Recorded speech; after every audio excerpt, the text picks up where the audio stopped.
How do everybody? I covered a story earlier in the year about how Rasib Ghaffar, a barrister, but more importantly, a part-time immigration judge, was appearing in court over fraud relating to illegal immigration and also profiteering basically from going through certain cases, and it was quite a complicated story. I'll link it in below anyway. But several of his co-conspirators had already been found guilty at the time of the reporting, that being January the 11th. Now the story, I believe, and I still do, was a classic case of nepotism and also undermining the country for personal enrichment. And I do genuinely believe that.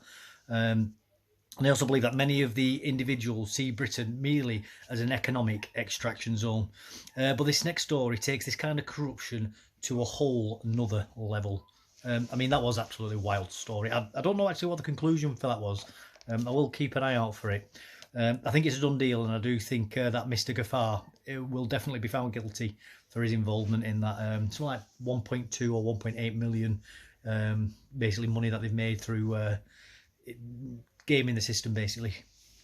So, a corrupt Home Office worker by the name of Shamsu Iqbal has been assisting illegal migrants to stay in the country, and this was in 2018, including creating fake identities for people by using stolen IDs.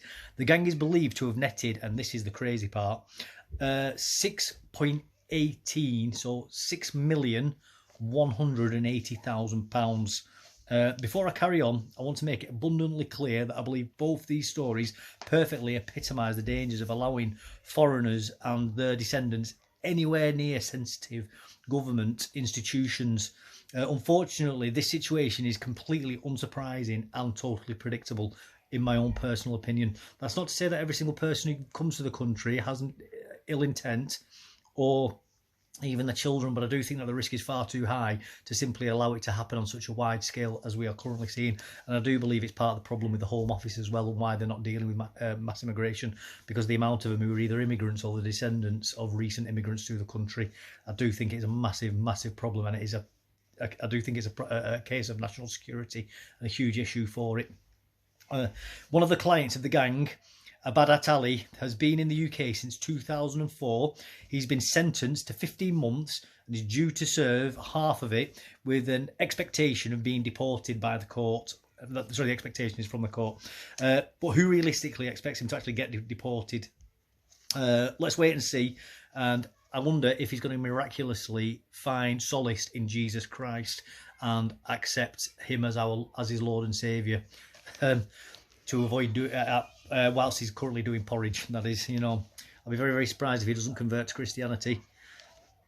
I do feel that I must say though that Iqbal was handed an 11-year sentence for his part in his helping, and this is the craziest bit with this Home Office guy, 437 illegals to stay in the country. I mean, that is absolutely crazy, isn't it? 437 people, that man. That's known of, by the way. It could be a lot more. Beggars belief. That's just one man. Obviously, there was a team of people that he knows, probably his cousins. I think there's 4 of them in total. The other 3 being like solicitors and people like that. So Home Office accountants have also figured out that if all of the illegal migrants had been claiming benefits, and why wouldn't they have, by the way, it'll have cost the country £58 million. I'm under no illusions that this case hasn't happened in a vacuum, although I must be clear, I've not found anything at this time of recording to support my speculations on that happening. Obviously, for legal reasons, I do have to be very clear on that. Now, I personally feel that these sorts of cases simply say to the rest of the world that Britain is a soft touch. It signals weakness, and weakness in and of itself is a provocation. The other 3 members of the gang each got between 6 and 7 years, with the majority of the money having already been sent overseas. All of this says is move to the UK, commit fraud, do a short sentence, become a millionaire. Because although they have maybe been sentenced 6 or 7 years, they will only serve half of that sentence, and then they'll serve the rest of it on remand. That meaning that they're basically out on licence, and if they do commit any other crimes, they're straight back inside again. So this really needs to be dealt with in a much more stricter sentencing outcome.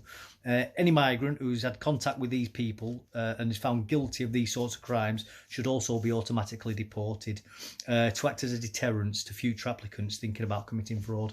I would also go as far as engaging, where possible, chain deportations.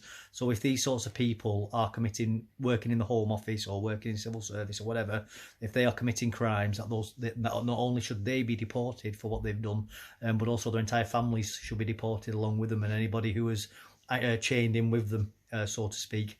I think it's going to be the only way to start getting actual control over this situation. We've got to start going really, really strict, and almost to the point of being callous, because at the end of the day, we just can't afford that.